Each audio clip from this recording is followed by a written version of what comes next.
Need to fix Discord loading chunk failed? Then here's a step-by-step process on how you can fix this issue. Start by moving into the App Store on your device. Once you're in the home page of App Store, in the source bar, search for Discord. Head over to this app.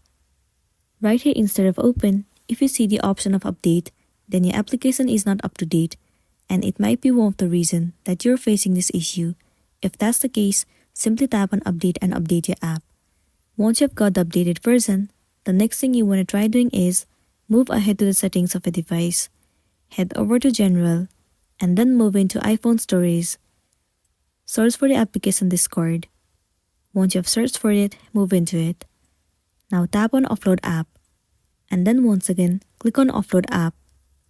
It will clear the cache and the storage of the application. It will also remove all of the unwanted bugs and make your application run smoothly. This might also fix the issue that you have been facing on Discord.